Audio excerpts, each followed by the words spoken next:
Imagine stepping outside into like a Category 5 financial hurricane.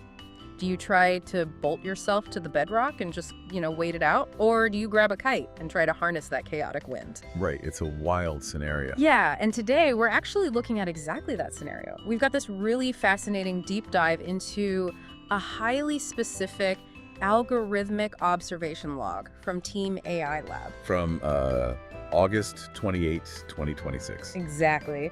But before we get into the weeds, just to be crystal clear right out of the gate, because, the lawyers love this part. Oh, absolutely. Yeah, we are not giving investment advice here. We are not predicting the future. This is strictly a look over the shoulder at a simulated environment under very specific conditions. It's just pure objective data analysis of an experiment. Yeah, I mean, we are basically just spectators, right? We're watching two very different program survival philosophies kind of clash in extreme turbulence. So on one side, you have Team Mountain Climbers, and they run an equilibrium detection logic.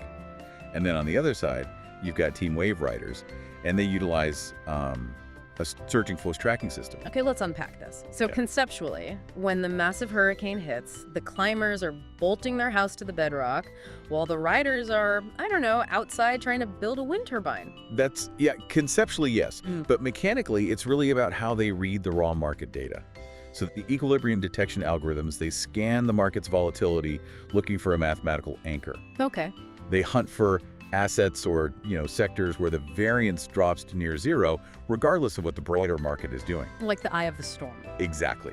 They essentially try to locate the completely still eye of the hurricane. Wait, okay, but if they're designed to detect a perfectly still anchor point, why are they taking any damage at all? Like, shouldn't they just sit safely flat in the eye of the storm? What breaks down in their logic to cause a loss? Well, that is a crucial question. And it's exactly what this log is testing, actually. Okay. The problem arises when the eye keeps moving. The current market is behaving so erratically that those anchor points, they just vanish the second the algorithm locks onto them. Oh, wow. So they think they're safe and then the floor drops out. Right. And on the flip side, the Wave Riders, they don't even look for calm. Their surging force tracking calculates the velocity of the chaos. Wow, okay. So if an asset is swinging wildly, the rider uses momentum oscillators to try and mathematically sync with the wavelength of that swing. They aim to capture the energy of the wave rather than fight it. But, looking at the data for today, both of these strategies are facing a brutally punishing environment. Oh, yeah. This isn't just a normal market dip. This looks like a completely abnormal situation where, the fundamental rules of the market have seemingly flipped upside down. Yeah, existing logic is practically useless right now. Right. It really is. What's fascinating here is the dramatic negative divergence from the major indices. Like, we usually measure an algorithm's success by how well it tracks against benchmarks like the Nikkei 225 or TOPIX. Right, the standards. Yeah, but right now, the climbers are showing a contrast of negative 1.8 points against the Nikkei Ouch! and negative 2.4 points against TPI6. Which means they aren't just missing the mark. The gap between their foundational logic and the market's actual reality is actively widening. Right. And let me guess, the writers who are actively trying to surf this chaos, are they just getting tossed off the board? Exactly. They're getting hit even harder by the unpredictable volatility.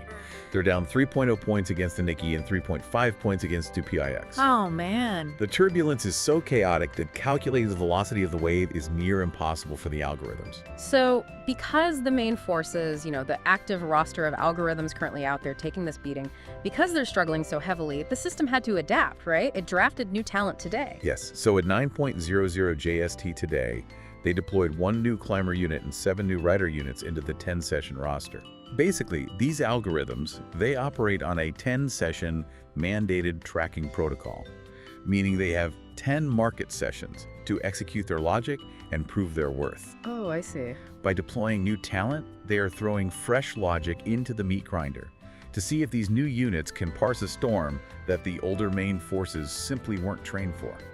Here's where it gets really interesting, though, because despite how apocalyptic this all sounds, there are actual survivors. Yeah, there are. Out of those active main forces taking the brunt of this storm, all 9 of the climber units are miraculously holding positive points.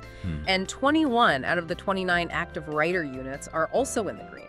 They are acting as lighthouses in the dark, basically. Yeah. While almost everything else is getting swallowed by the waves, These specific units have somehow found an edge.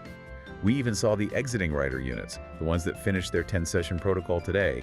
They managed to pull a positive 4.5 score in the retail trade sector. That's incredible. Yeah, they found hope and upward momentum where others just sank. So what does this all mean? We have a brutal market, broken rules, and yet a few shining beacons of success. Well, if we connect this to the bigger picture, we really have to look at the season standings.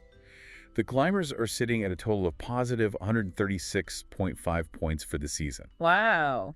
And that is even after dragging a negative 51.5 carryover balance. Wait, what's that mean? It's essentially historical debt from previous underperformance that they had to mathematically offset. Ah, okay. And the riders are at a positive 100.9 points total, fighting against their own negative 33.5 carryover. So despite the beating today, they are still winning the long game. Precisely. And this perfectly highlights Team AI Lab's forward-looking research stance. Yeah. This current market storm, it isn't viewed as a defeat. For a complex algorithmic system, there is no panic. Right, it's just data. Exactly. A devastating market environment isn't a tragedy, it's simply a new set of variables to map. Every loss, every negative divergence today is just vital, cold observation data. It's literally the math required to calculate tomorrow's victory. It really makes you wonder, does AI's complete lack of human emotion actually give it the ultimate advantage? I mean, it certainly seems that way here. We look at a crash and we feel fear. The AI looks at a crash and just sees a high-definition map of what not to do next time. So true. If you want to dig into these numbers and see exactly how these algorithms are navigating the storm, make sure you subscribe to this channel. Also, click the Team AI Labs Substack link in the video description and sign up for the paid Substack subscription to access all this detailed analytical data for yourself. Definitely worth checking out. Yeah, but I'll leave you with this to mull over. If the machine learns best when the storm is at its absolute worst, are we humans holding ourselves back by always trying to build shelter instead of, stepping out into the rain?